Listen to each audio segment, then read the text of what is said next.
من میگم متخصص در جدله. خدا رو شکر 7-8 سال تو شورای شهر حداقل ماشاءالله 21 سال فدراسیون ها حرفه‌ای شده ایشون بلده، ما بلد نیستیم. خودش میگه خودش تیکه میندازه، خودش تیکه میندازه. حاجی میدونی که حاجی طلبه بوده. قضاوت کنید آقایون. من 1 ساعت منم ملازاده بودم منم تو تک تک صحبت های ایشون میتونستم همین تیکه رو بپرونم. همه رو پروندی یواش دیگه. گوش کردم همه رو. ورش سیف کرده، منم دارم دهنش رو سرویس میکنم بدون اجازه. ورش 5 میلیارد سیف کرد. یه زنگ بزنم تو مجمع، اجازه بده من به زنگ بزنم حاجی. ما درکی از ورزش قهرمانی نداری. شما مدیریت کردی. نه توهین چیه؟ درک نداری. مثل اینکه به من بگی تو جای ما رو برداشته سیف کرده. مشکلی چرا دیگه ورش سیف کرده، منم دارم دهنش رو سرویس میکنم بدون اجازه. ورش 5 میلیارد سیف کرد. یه زنگ بزنم تو مجمع، اجازه بده من به زنگ بزنم حاجی. یادی مثل که اینجا فقط ما اومدیم بشنویم.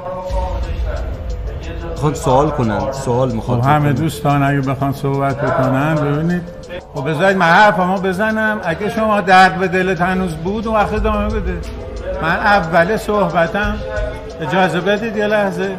اول صحبتم خیلی محترمانه عرض کردم اینکه آقای دبیر گفته نیست. شما یه طرفه به قاضی رفتید، هنوز دارید ادامهش میدید. اینو خیلی کم لطفیه. این که هی تکرار میکنه ایشون درآمد شما از کمک‌های شما نیست. شاید من از بخش خصوصی دارم میگیرم. ناراحت میشی شما؟ ببینید اگه قراره که ما آخه نه، آخه داری واقعیت رو عوض میکنی. اینا قاضی ان دیگه. نه اینا قاضی نه چرا؟ شما 67% شما اگه داری از المپیک نمیتونم.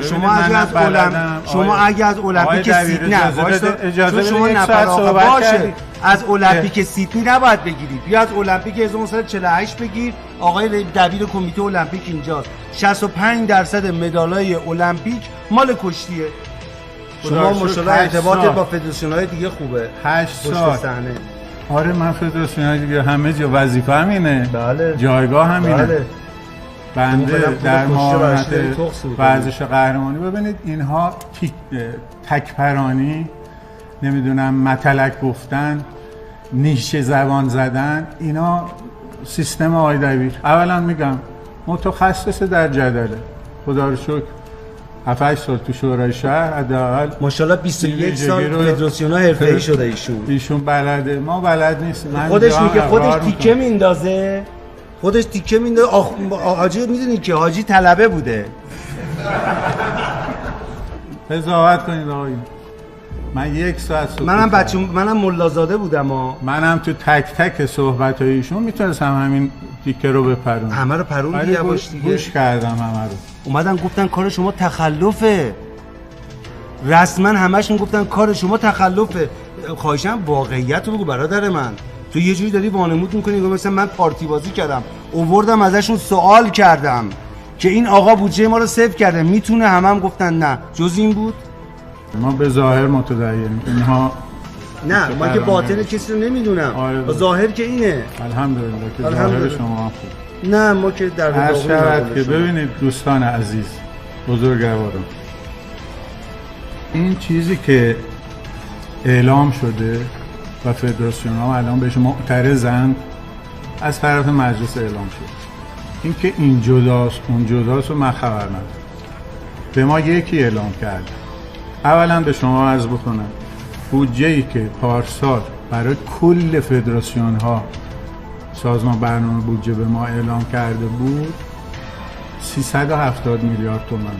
تو قهرمانی قشنگ باز کنید. اجازه بدید دارم حرف میزنم.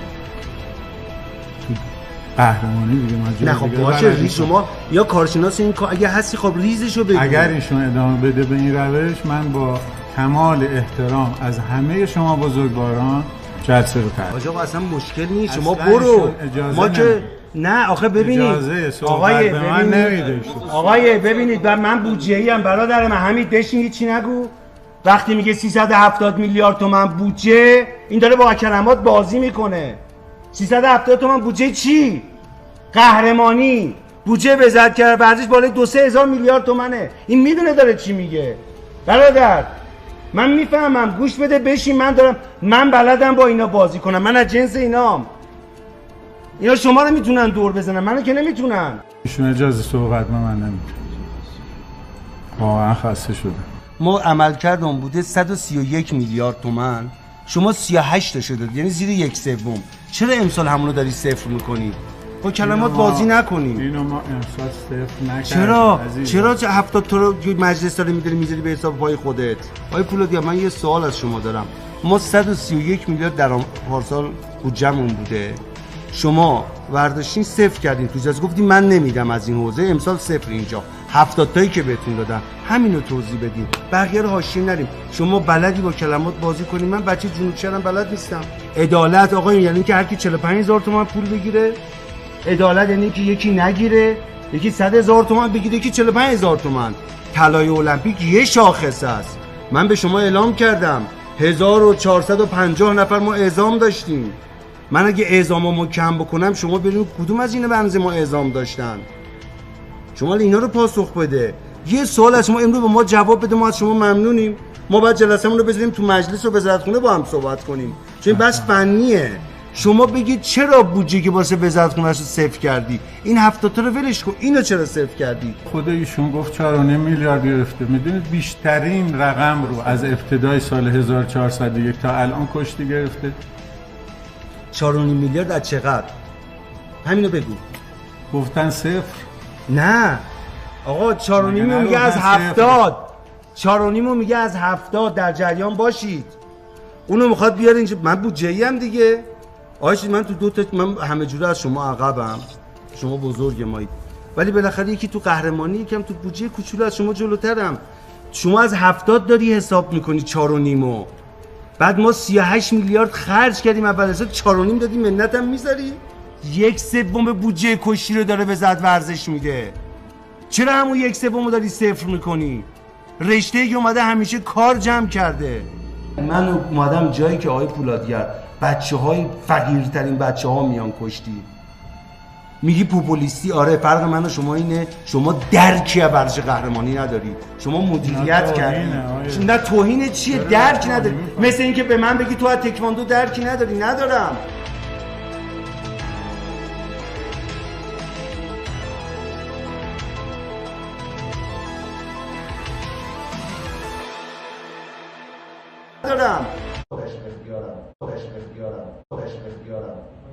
اون چیزی که حق کشتیه رو محکم وای میستم. اونم به شما گفتم برید شما معاونا و وزیر دستتون میبوسم، واقعا منو بردارید، به من لطف کنید، به من و زن و بچه‌م لطف میکنید. من انقدر هرس نمیخورم، ولی من آدمی نیستم که استعفا بدم. استعفا آدمای ضعیف میگن. تا روزی که هستم باشه اینا رو حالا شما سرزده شما تونستی روش کنی بشی معاون وزیر، من که دنبالم برم به زندگی. خیلی روش کردی که امثال تو که من شما ورزشکار بودیم، من رسیدرسیون بودم، به راحتی میشینه هر توهینی رو. نه چه توهینی به شما کردم؟ این توهینی شما بودجه ورزش رو صفر میکنید و جلوی مجمع دیگه غیر واقع صحبت میکنید. چرا چرا اومدیم شما الان بعد دیگه اینجا بشید پاسخ بدید تو مجمع.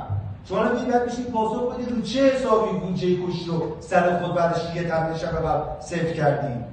یه سوال دارم، من از وزیر سوال کردم، شما با وزیر هماهنگ کردید؟ یه سوال واسه من، این خیلی سوال، من میخوام بدونم اینو، اطلاع رسانی هم میکنم. شما با وزیر هماهنگ کردی وردی یا خودت آوردی؟ این سواله. چون از آقای سجادی هم سوال کردم، میخوام از ایشون بپرسم شما با ایشون هماهنگ کردی روز اومدی تو جلسه یا پیشنهاد خودت؟ کارشناسی خودت. نه خب کارشناسی آقا جواب بده. چرا 70 چی رو ضرب التقسیم کردی رسیدی به 70؟ ما ضرب التقسیم رسیدیم به 320. تو شما چجوری رسیدی به 70؟ از همینجا بفهم غیر کارشناسی بدید میگید آقای پولادگر. ببینید اگه گفتم برادر من، اگر من واسه خودم یه بار اومدم به شما و ایشون یا کسی دیگه حرف زدم، خدا از من نگذره، ولی من اومدم جایی که آقای پولادگر بچه‌های فقیرترین بچه‌ها میان کشتی، میگی پوپولیستی. آره فرق من و شما اینه شما درکی از ورزش قهرمانی ندارید، شما مدیریت کردید. نه توهین چیه؟ درک نداری. مثل اینکه به من بگی تو از تکواندو درکی نداری. ندارم. من از تکواندو ندارم. خب آقای بشینید شما یه رأی دیگه دارید رئیس رو عوض می‌کنید. یه دوستانی که موافقن رئیس مجمع رو آقای احترامی بشن، آقای پولادگر تا شما بگید که ما بودجه رو دارم هیچ کدوم افزایش ندادی؟ افزایش دادی که بخواهی رگیری آقای پولادگر پشت یک صدا ازش فرق نکنی بالاترین بوده. اگر رو ضریب حساسیت که بتونه اثر بذاره رو اظهار نظر نکته داری برادرم بگو، نه که رأیگیری بکنیم، چون مشخصه اینا ما واسه شما فرستادیم، شما بنداتم بر اساس بند قانون مسبب بکن، حسابرس مکلف جواب بده. من نباید دفاع کنم، ولی چون سوالی که شما میکنید مستند نیست من مجبورم بیام وسط.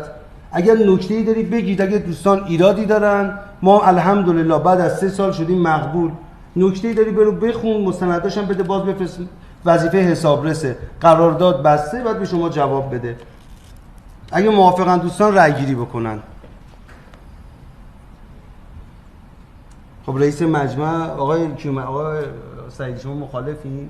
نه آقای پولادگر رئیس مجمع اعلام رأی کنه. خب باشه اعلام رأی بکنن. آقای پولادگر ما در خدمت. اعلام رأی کردید؟ نه دیگه خب شما نکردید ما کردیم. می‌خوایم زمان برسیم به آخه این که نشد که شما هر وقت دلت بخواد حرف میزنی، توهین میکنی به همه، بعدم میگی شما رئیس مجمع که بچه بازی. یعنی شما بچه اید، یعنی من اینجوری صحبت میکنم؟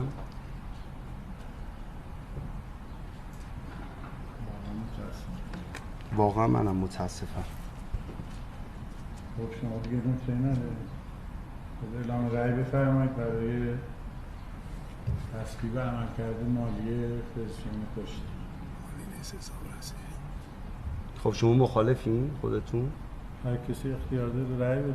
پس بهونه بود دیگه. نه شما کلا با کشتی ظاهرا مخالفی با همه چیش. این که دیگه مشهوده. یه مورد دارم همزمان جواب نگرفتم. موردتون رو بپرسید. آقای حسابرس جواب بده. بپرسید. نه خب بپرسید یه بار. نه و جناب دکتر پولادی هم نگاه کنید، آقای شکرشکن بحث امضایی دادن که حالا بنده خود رو نمیشناسم، در کنم عرض کردم موقعی که امضاها کم باشه معمولا از 10 نفر حداقل 3-4 نفر امضا نکرده باشن به ما گزارش رو امضا نمی‌کنیم. بعد الان خود دیوان به ما صورتحالی نمونه داده، گفته 2 تا مقام، همین الان من رو گوشی آوردم نشونتون میدم خدمتتون، بالاترین مقام دستگاه اجرایی و بالاترین مقام مالی که دوتاشون هم امضا کردن خوشبختانه صورت مالی. حالا این که فرمت و اینجوری چیدیم، من خودم با مدیران مؤسسه جلسه داشتم سر همین موضوع، مشکل داشتیم که گرفتن امضا هم سخت از هیئت رئیسه. خب هر کدومشون به قول آقای دبیر یک کسی از نماز خودشون وقت نداره. الان دقیقا همین صورت مالی که دیوان محاسبات به ما دادن اینجا قید کرده، گفته مقام مالی قانونی و بالاترین مقام دستگاه اجرایی یا مقام مجاز. این 2 نفر صورت مالی رو امضا کنن ما میتونیم روش گزارش بدیم. حالا اگه شرکت خصوصی بود 1 نفر امضا نمی‌کرد، 2 نفر امضا نمی‌کرد، یه بند تاکید می‌ذاشتیم، اونم حتی شرکت‌های بورسی هم به این مورد اشاره نمی‌کنن. اما موقعی که به تصویب اکثریت رسیده دیگه تمومه. 1 نفر تایید نکرده که نکرده. حتی تو قانون تجارت هم اومده 3/4 هیئت رئیسه یا هیئت مدیره تصویب کنه صورت مالی تصویب شده و حسابرس میتونه روش اظهار نظر کنه. این صورت مالی نهادهای عمومی هم خود دیوان الان صورت مالی داده، 2 تا مقام مالی و مقام مالی و بالاترین مقام دستگاه امضا کنن میتونه روش اظهار نظر کنه. از لحاظ امضایی مشکلی نداره. جای ما رو برداشته صفر کرده ما شدیم. چرا دیگه برداشته صفر کرده، منم دارم دهانش رو سرویس میکنم بدون اجازه ما برداشته 5 میلیون صفر کرد. بهت زنگ بزنم تو مجمع اجازه بده من بهت زنگ بزنم حاجی یاد. شاید قاعده خزانه‌داری فدراسیون به صلاح خودش به مصلحت فدراسیونش افشاری انجام نده، اما شما به عنوان حسابرس برای نهاد عمومی باید این کار دقیق انجام بدید. این یک مورد که الان صورت مالی نمونه من آوردم خودش کلی گفت. ببینید اصلا امضا نکرده حسابرس رو که جزئیات رو ارائه کنه. آیه شکر شما میگی خب بذار اینم حرف بزن دیگه برادر من. باشه خب نمیشه که شما همینجوری بری بالای منبر. باشه آقای پولادگر صحبت میکنه اینم بعد جواب بده. حرف تو که همش درست نیست. شما باید بخونی قانون رو، بخون مستند قانونی تو واسه اینا رو کن. اون داره قانون بهتون نشون میده، شما مستندتون نشون بده برادر من. این چیزی با حرف که نمیشه. شما الان یه خواهش دارم آقای پولادگر، شما رئیس جلسه، شما این نمیگی حرفت درسته. کو مستندت؟ کو قانونت؟ آقا گوش بده، کو قانونت مستندت؟ منم میگم الان هوا سفیده. خب نشد که شما مستند تو رو کن. حسابرس من داره مستند میگه. آقای شکر برادر من اینجوری صحبت نکن، مستند قانونی صحبت کن. الان شما رو کن بگو بر اساس این بخون. الان حسابرس من داره برای تو قانونو میگه، تو باز میری سر حرف خودت. جناب عالی متخصص بودجه یا حسابرسی جزء جامعه حسابرسان هستید؟ میشه ببینم؟ نه الان شما کارشناس حساب، شما جزء جامعه حسابرسانی؟ آخه بس شما که اگه هستی کارشناسی خب چرا مستند ایراداتون نمیگی؟ ببینید حسابرسی برادر منم 11 سال رئیس بودم، میدونم حسابرسی کار کردم. شما هر بندی رو که میگی استناد باید بکنی، همینجوری رو هوا که نباید حرف بزنی. استاندارداتو الان به اعضای مجمع بگو بر اساس کدوم بند. الان داری رو هوا میخونی، الان بازم تا صبح بگی من بهت اجازه نمیدم. میگم مستنداتو رو کن، بگو بند فلان حسابرسی کو. ما اول اسلاید بعد بیا اینجا. آقایون این عملکرد فدراسیون از سال 95 تا 1400. اما آقای محبی لطفاً دقت کنید. سال 95 عملکرد فدراسیون بوده 28 میلیارد تومان. من خورده‌ایاشو دیگه نمیخونم. سال 96 بوده 26 میلیارد تومان عملکرد. اینا همه گزارش حسابرس ها، همه حسابرسه. سال 97 آخرین سالی که آقای خادم و آقای بنی تمیمینا بودن با جایزه هایی که دادن، با کمک به جوایز همه چی با هم شده 31 میلیارد و نیم. از 98 برج 5 بنده اومدم با رأی شما، 1.5 بود دیگه، نه نمیدونم 1.5 ما اومدیم. عملکرد ما تا آخر سال شد 38 میلیارد و نیم. جهش رو ببینید لطف خدا. سال 99 شد 54 میلیارد تومان. عملکردی که امروز حسابرس اعلام کرده شده 131 میلیارد تومان. امروز تو ما یه جلسه‌ای داشتیم، من همیشه گفتم آقایون کشتی زیر 150 میلیارد تومان نمیچرخه. از 131 میلیارد تومان برگردین اسلاید قبلی آقای پولادگر، از 131 میلیارد تومان 3 برابر بودجه سال قبل شده حدوداً بیشتر. ما تمام بدهیامون رو دادیم. اونجا نوشتیم آقای پولادگر عزیز شما سال گذشته به ما 38 میلیارد دادید، آقای فیروزی هم گفتن 39 میلیارد. شما کمتر از 1/3 از درآمد ما به ما کمک کردید، همونم میخوای صفر کنی؟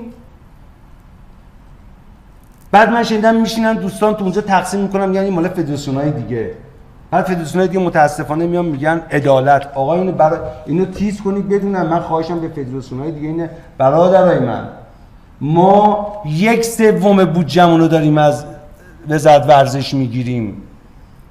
اگه من به امید وزارت ورزش بودم که همین الان تو این 3 ماه یه مسافرت نمیتونستم انجام بدم. خودشون اعلام کردن ما 4.5 میلیارد دادیم. آقای محمودی صبح با هم درآوردیم چقدر تا الان دادیم؟ 38 میلیارد و از اول سال 38 میلیارد و نیم ما هزینه کردیم. 4 میلیارد و نیم به ما دادی. پس این مسافرت اون جام رو ما چجوری می‌خوایم برگزار کنیم؟ عسکری محمدیان شاهده. تازه اینا جاماییه که خوزستان ما کی اومده جاش الان نیومده، غیبت داره. خوزستان واسه ما جام گذاشتیم برای سال. آقای محمدیان 3 تا جام برگزار کرده بالای 5-6 میلیارد. اگه قرار بود اینا رو هم بدیم که هیچی، اصلا ما نمیتونستیم. شما داری 1/3 هم که به ما میدید، دارید 1/3 هم قطعش میکنید. آقایون من دیشب با رئیس دیوان محاسبات کشور صحبت کردم. این 70 میلیاردی که آقای پولادگر عزیز تو تبصره 14 معلوم نیست داده بشه مثل سال گذشته. حضرت عالی میدونید آقای رئیسی دیدارهای استانی که میره از کجا داره پرداخت میشه؟ کمکایی که میشه، ساخت و سازایی که میشه.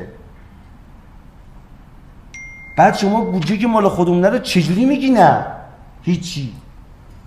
اصلا اونو بذارید کنار، اون از یه ردیف دیگه است، یه درآمد دیگه است. ما باید بشینیم شما 40 تا رو بگید 40% پرد. ببینید آقایون من یه روزی گفتم اولا چونه وزارت ورزش کوچیکه، بله منم میگم حتما وزارت ورزش بودجهش باید بشه 5 برابر. عدالت هم این نیست. اینو به فدراسیون‌ها دیگه هم بگید ما رقیب هیچ کی نیستیم. آقا یه قانونی هست، یه تئوری از تئوری برابری، میگه هر کسی بر اساس آوردهش برداشت کنه. آورده ما چیه؟ آورده ما بالای 300 تا مدال طلای جهان المپیکه. اون روز آقای رغبتی میگم ما تو شاخص نمیذاری، بگو شاخص چیه، بر اساس شاخص تو من بحث کنم. نفره، مدال، هر شاخصی وزارت ورزش بذاره بالای 80% کشتی جلوه. ولی من نمیگن کدوم شاخص، فقط میگن آقا همه چی شده کشتی. بابا سفرها رو ببینید، ما 5 تا رده سنی داریم آقای پولادگر. نونهالان، نوجوانان، جوانان، امید، بزرگا، این تازه میشه آزاد. عین همین فرنگی داریم، یه تیم ملی فرنگی بزرگسالان. من به شما گفتم پارسال فرنگی ما خودش فقط به تنهایی قوی ترین فدراسیون ایران شد. یه جام اعلام نکردید موفق ترین فدراسیون کی شد. من نمیگم، من فرنگی تنهایی آزادم به تنهایی بالاتره. آقای کیکاووس سعیدی بزرگ من با دوستان دعوا که بحثی که داشتم سر چی بود؟ اومده بودن شاخص گذاشته بودن 1000 امتیاز برای کمک کمیته المپیک. هم با ما فکر نکنید کار خوبی داره میکنه. اومدن شاخص گذاشتن، گفتن سقف شاخصا 1000. هیچ کو همین آقا تکواندو شد 800 تا.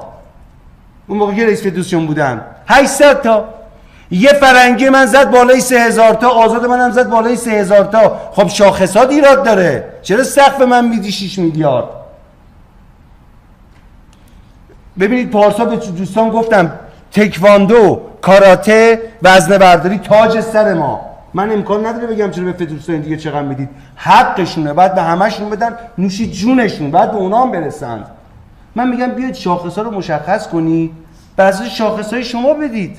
این سه تا با هم، سه تا رشته با هم 6 تا سهمیه گرفتن تو المپیک. هر سه تا رشته، یه رشته من بیشتر از اون سهمیه گرفته. بیاید مدالی ببینیم، سه تا رشته برتر. من که دارم حرف میزنم واسه یه مستند دارم حرف میزنم، من رو معده حرف نمیزنم. نرید بگید آی علی دبیر زیاده خان، نه. یک بار شما بیاید بگید من اومدم خب من بمیرم بیام شخصی از کسی چیزی بخوام جز خدا و اهل بیت، اگه من دستم جلوی کسی دراز بشه خاک بر سر من. ولی واسه کشتی از همه واقعا خواهش میکنم. آقای پولادگر عزیز، واقعا من خواهشم اینه، اون 70 میلیارد اصلا بحث دیگه است. شما مگه میتونید جایی که بودجه چندین ساله، جایی که تازه 1/3 بودجه ماه، به خدا اگه اینجوری باشه آقای سعیدی شما هم یه زحمت بکش. امسال شما 9 تا به ما دادید، خب شما چون 70 تا شما هم قطع کنید دیگه. الان کمیته المپیک آقای سالیانی تو هم قطع کن دیگه. 70 تا دارن، کدوم 70 تا؟ هنوز رو کاغذه. 4 ماه از سال گذشته آقایون به ما دادن 4.5 میلیارد. به امام حسین و به امام حسن تا الان 38 میلیارد خورده ما خرج کردیم.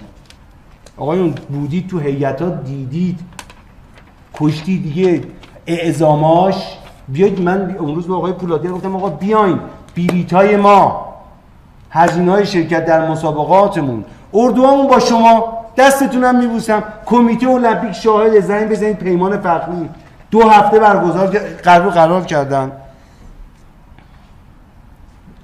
به امام حسین 2 هفته نشه ما نمیتونیم. خیلی بابا چجوری میذارید اردو؟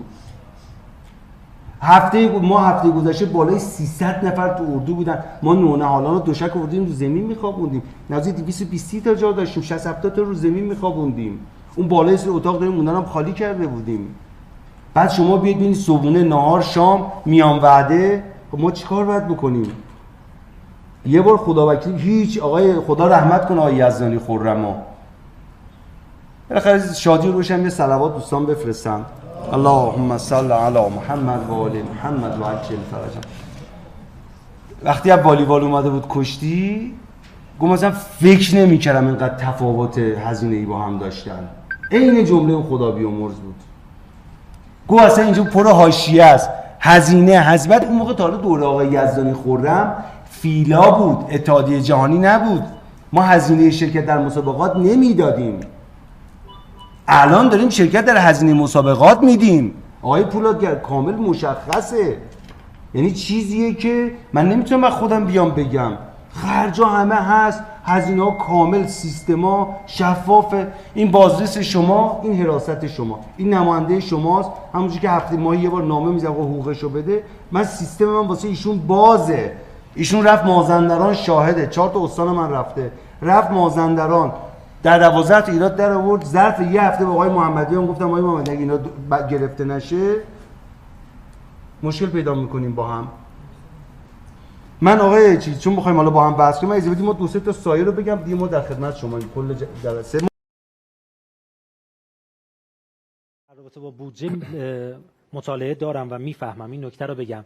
اولا که از مجمع امروز فدراسیون کشتی خود مصطفی حسینی و همکارانمون حاضر بودن، یه گزارش مبسوط آماده کردن، در ادامه تقدیمتون میکنیم، داره آماده میشه.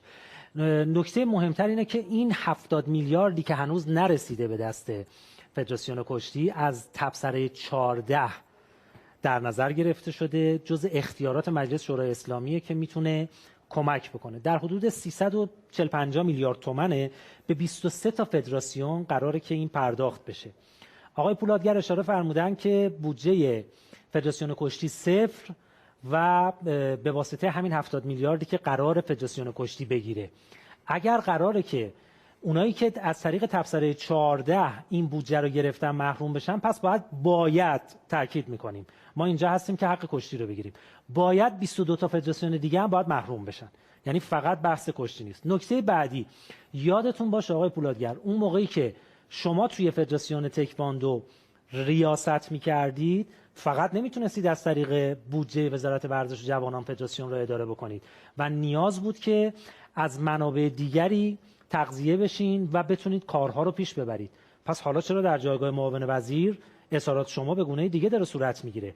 و نکته پایانی، یادتون باشه اگر کشتی نباشه، مدالای کشتی نباشه، وزیری نیست که جناب عالی اون وقت به عنوان معاونش بخواین رو در روی کشتی قرار بگیرین. الان بحث کشتی، بحث علی دبیر نیست و بحث حال و روز امروز فدراسیون هم نیست، بحث کشتی فدراسیون و رشته‌ای که تونسته سردمدار باشه. سال گذشته 131 میلیارد تومان هزینه شده، 38 میلیارد تومان وزارت در نظر گرفته، یعنی کمتر از 1/3. یعنی چی؟ چجوری باید این فدراسیون کاراش اداره بشه و بعد بره با این بودجه ناقص توی میادین بین‌المللی، اگر اردو نباشه، اگر اعزام نباشه به رویدادهای بین‌المللی، حالا مهمون داریم حتما ازش میپرسیم که اگر کشتیگیر فقط بره توی سالن تمرین بکنه میتونه بره مدال بیاره. خیلی اتفاق جالبیه. آقا مصطفی حسینی مأخوذ به حیاس میگه جنگ نگیم، جدال نگیم، لجبازیه. دقیقاً مشخصه، یه جورایی عناد ورزیه که حالا حتما گزارش کاملترش تقدیم شما میکنیم. ببخشید آقا مصطفی. خواهش میکنم. جلسه خیلی پرماجرایی بود شب امروز.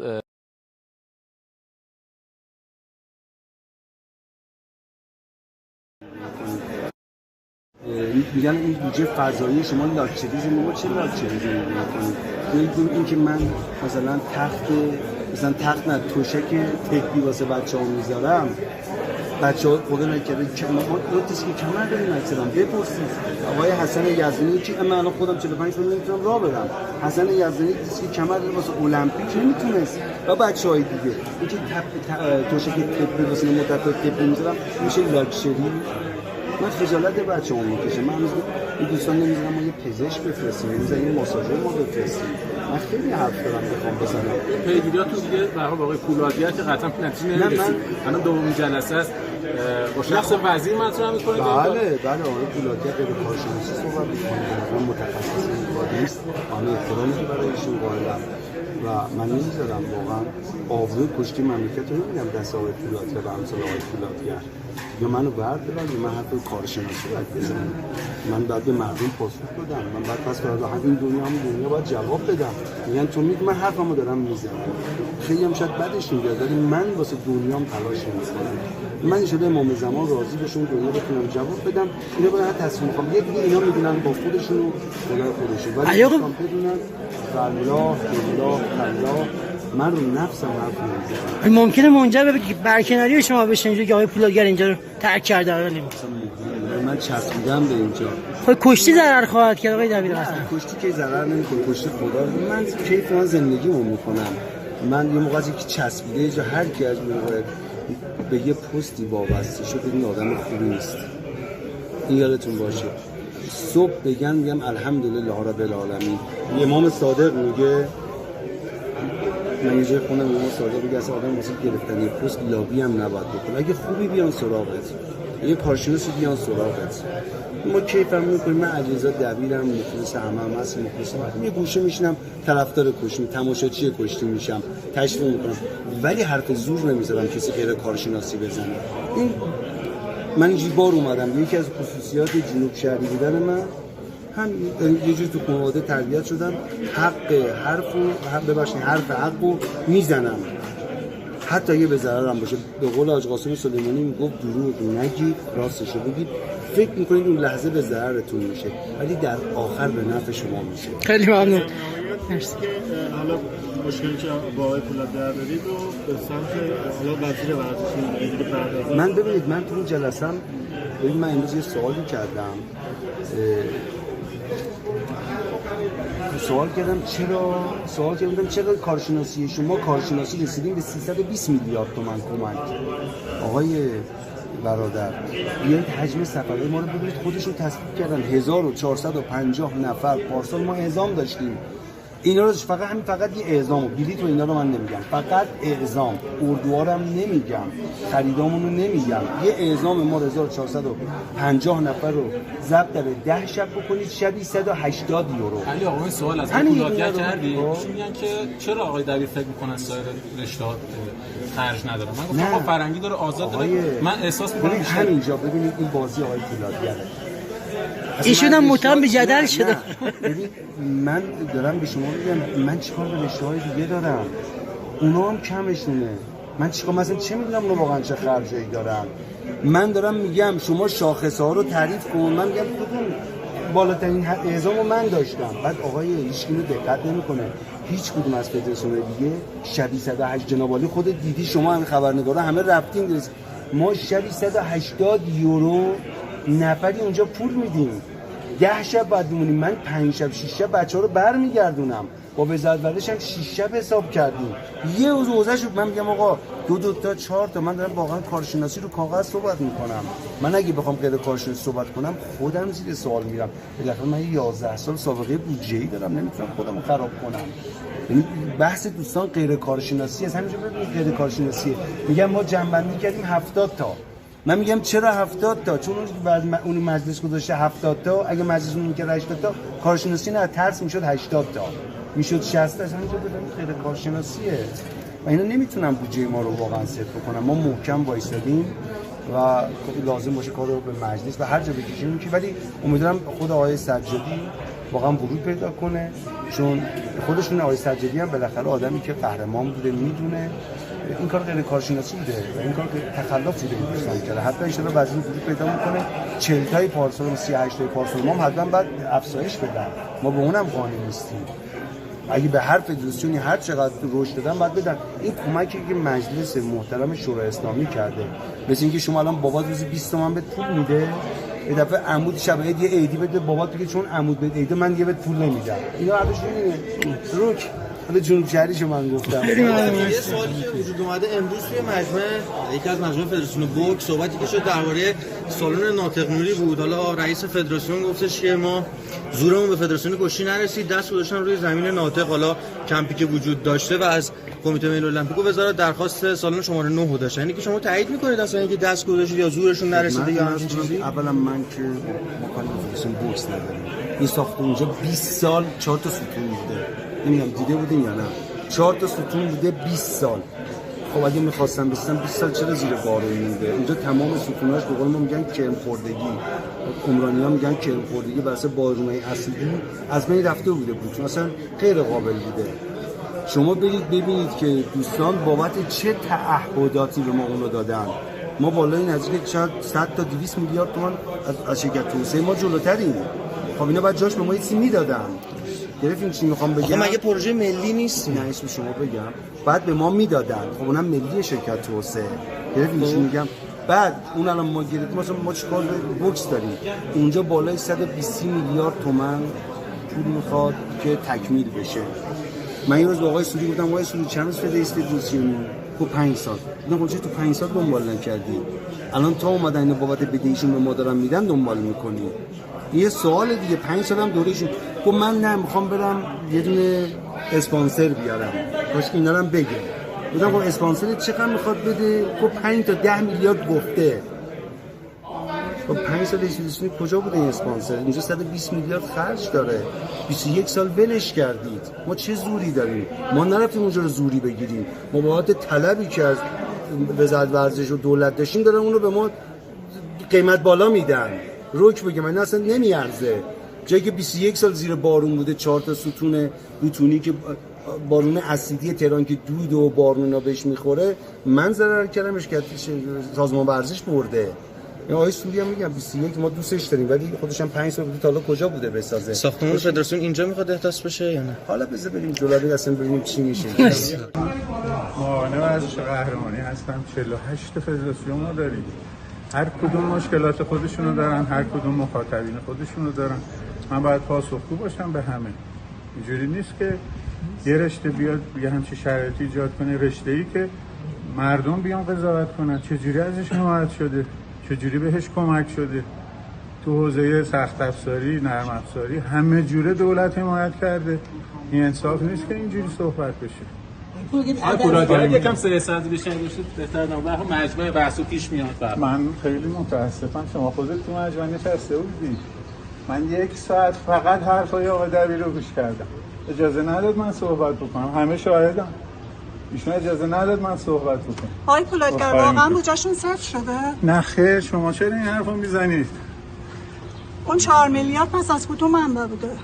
به هر حال ببینید ما یه تفاهم‌نامه است، ایشون حتی امضا هم نکردیم تفاهم‌نامه. بودجه ایشون 70 میلیارد تومانه. حالا اینکه تا زمان محقق شدنش اضافه بشه، کم بشه، 1000 تا اتفاق دیگه میتونست بیفته. رقم پیشنهادی شما تو تفاهم‌نامه چقدر بوده که امضا نکردن؟ ایشون الحمدلله لابیگریش بسیار عالیه. نماینده مجلس، نمیدونم مسئولین سازمان برنامه بودجه همه رو میتونه لابی کنه. آیه پولادگر سوالی ولی خیلی کردن در مورد حالا بودجه که اون 70 در واقع میلیارد از یک منبع جداگانه مثل مجلس بوده و شما اعتقاد داشتید. حالا شما اعتقاد داشتید که همه اینا بودجه کشوره، چه فرق میکنه؟ مجلس بگه ما بگیم. خب 30 میلیارد و حالا شما اعتقاد دارن که بین سایر فدراسیون تقسیم کردید. دقیقاً. خب 30 میلیارد فدراسیون رو بین سایر فدراسیون تقسیم کردید. بله خب اگه اون اتفاق نمیفته که بقیه فدراسیون بقیه از بودجه خودشون استفاده کنن. خب نداریم که بدیم. خب از بودجه فدراسیون کشتی بود. یعنی چی گفتم اون بودجه فدراسیون کشتیه؟ این بودجه فدراسیون چقدره؟ شما هم داری جدل میکنی با من. خب گوش کن دو کلمه حرف رو داره من. شما هم داری سوال جواب میکنی با من. ببین گوش کن. ما یه بودجه‌ای داریم، یه کاسه داریم. 26 فدراسیون المپیکی داریم و الباقیشون که حالا فدراسیونایی هم که توی بازی‌های آسیایی هستن. ما باید این بودجه رو بین همه اینا تقسیم بکنیم. همشون رو باید ببینیم. اگر بودجه ما اون چیزی که مجلس تقسیم کرده اون الباقی که مونده کمتر از بودجه پارساله، یعنی ما به اندازه بودجه پارسال هم نمیتونیم به اینا بدیم. طبیعیه که از اون بخشی که مجلس اومده با کارشناسی خودش که من اونو اصلا راجعش حرف نمیزنم، اونو جداگونه باید حرف بزنیم که چجوری مجلس تیراندازی رو که رشته‌ایه که تو المپیک مدال طلا گرفته صفر دیدن اونجا، چجوری این بودجه ها تقسیم شده و چجوری تصمیم گرفتن، اونو راجعش حرف نمیزنیم. ولی اینو میخوام عرض بکنم که بودجه سایر فدراسیون ها اگه اینا رو در نظر نگیریم بعضیش کمتر از پارساله، با توجه به نرخ تورمی که وجود داره، با توجه به افزایش اعزام هایی که وجود داره. چون امسال دیگه بحث کرونا هم نیست، همه مسابقات داره راه میفته و فعالیت میکنن. مضافاً به این که این بحث کشتی که شما میگی فقط کشتی نیست. الان فدراسیون تیر و کمان هم 12 میلیارد تومان تو اون تبصره 14 مجلس برش در نظر گرفته. خب همون 12 میلیارد تومانه. فدراسیون زورخانه‌ای 18 میلیارد تومان برش در نظر گرفتن. خب همون 18 میلیارده. تکواندو 20 میلیارد در نظر گرفت، فقط کشتی نیست. هزینه‌های کشتی قابل مقایسه نیست با سایر فدراسیون‌ها، مخصوصا اعزام‌ها دو رشته داره، فرنگی داره، آزاد داره. شما از کجا میدونید؟ چرا این حرفو میزنید؟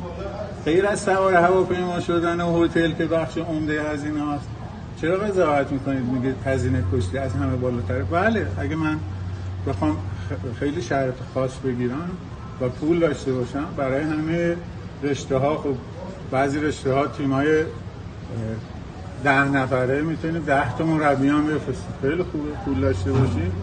نگران بچه‌ها نیستیم. هر کدوم از ورزشکارامون رو دست یه مربی میسپاریم، میگیم آقا مراقب این باش وزنش بالا پایین نشه، مشکلی براش پیش نیاد.